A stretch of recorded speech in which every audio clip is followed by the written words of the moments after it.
Thank you, gentlemen. Both of you made liars, by the way, in the result of that game. The fans getting it correct in their fan vote, calling you guys to be the victors. So congratulations on that. 2-0 now against CLG. So looking pretty good when it comes to securing that first place slot by the end of the split. There's a couple scenarios that still play out with ties and things like that.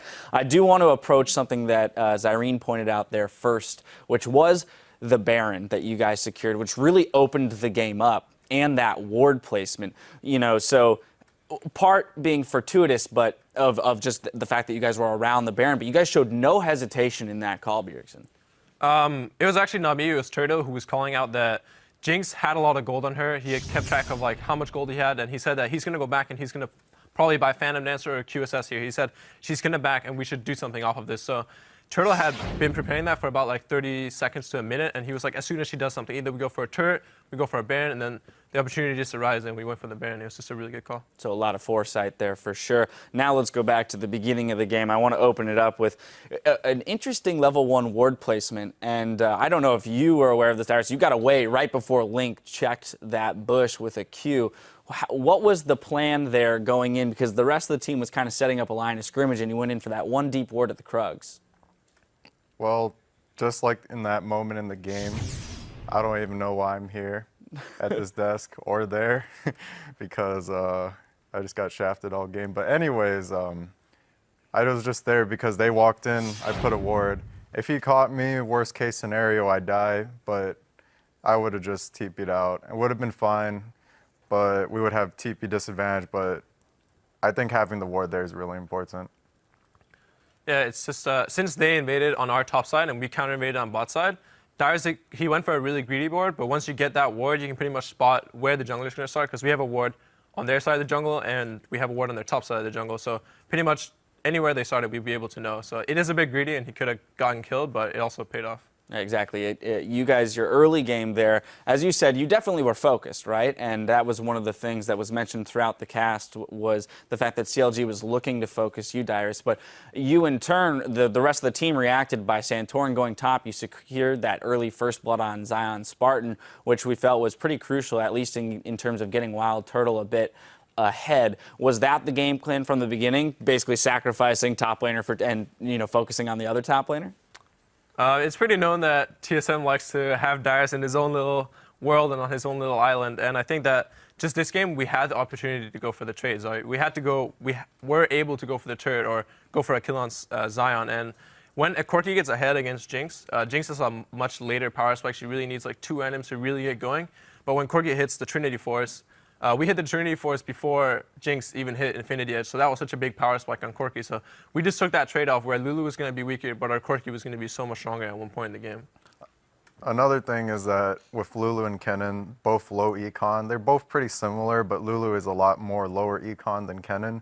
So I was kind of okay with it, although I did want to, catch the big waves, and we decided not to. And I'm like, all right, I'm just going to make do with what I have, 20 CS to 80. No problem, guys, I got this.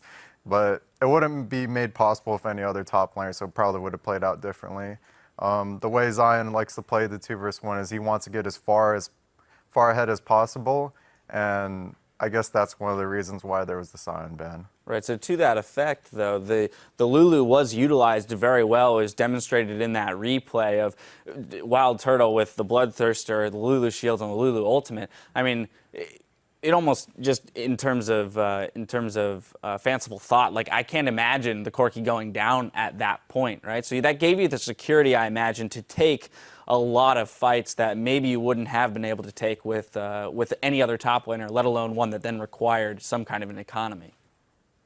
I don't like that plan, but that's what happened, yeah. You want the opportunity to do a little bit more damage? I'd like the opportunity to play League of Legends. That's fair enough. That's fair. I can't argue with that. So then this begs the question: where do you have to look, within the meta or in team play and team styles, to be able to support a top laner that will play more aggressively and has the opportunity to maybe play from the get-go, as opposed to scraping together money for the first 15 minutes? It's a combination of me calling for the team and being forceful, and depending on what I pick.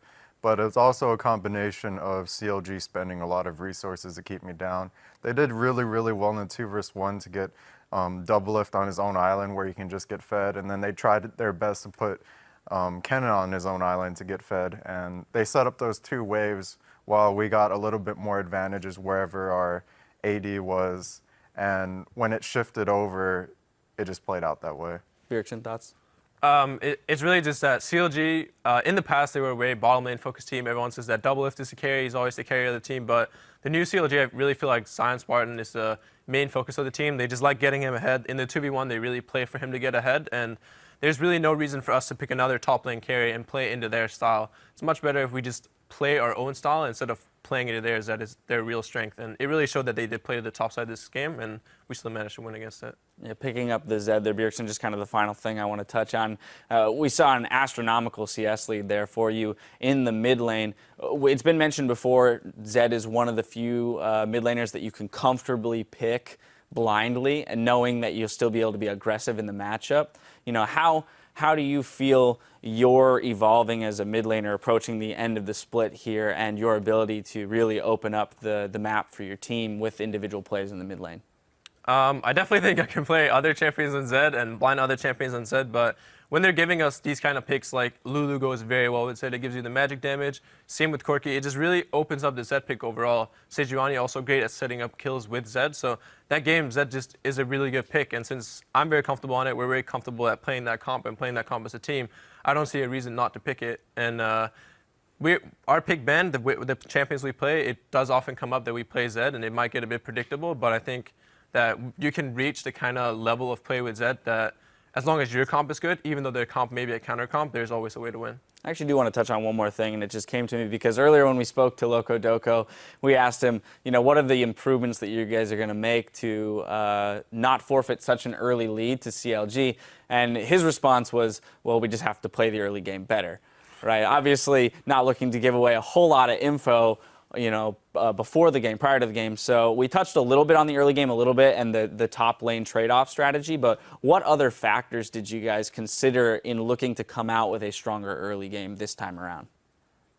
Don't look at me. I didn't have a strong early game. I didn't play. Ask him. All right, Bjergsen. Like this game, we obviously had a really strong mid lane matchup. Even though they could have gone for the counter pick, Sejuani and Zed always have that kill potential. If Sejuani lands the ult, Zed can pretty much pop really any champion I can think of in the mid lane. So we did have a lot of lanes to play off of, the thresh lane bottom as well. So even though they had the stronger 1 to 6 jungler with Rek'Sai, obviously really strong duelist early on, as soon as we got to level 6 with Sejuani, that's where we really could make the plays. And the game is very different in 2v1, and I think CLG is a very 2v1 focused team right now, and they're very good at it. So maybe if we had the 2v2, it could have been even cleaner. All right, I like it. But yeah, as you said, you performed well in this 2v1 scenario, which may be more their ballpark. So again, congratulations on that victory, bringing that series between the two of you to 2-0. Best of luck in the coming week as we approach the playoffs. Now, don't touch that dial, because when we come back, we're going to dive into our third game of the day, Team 8 versus Cloud9. Stay with us.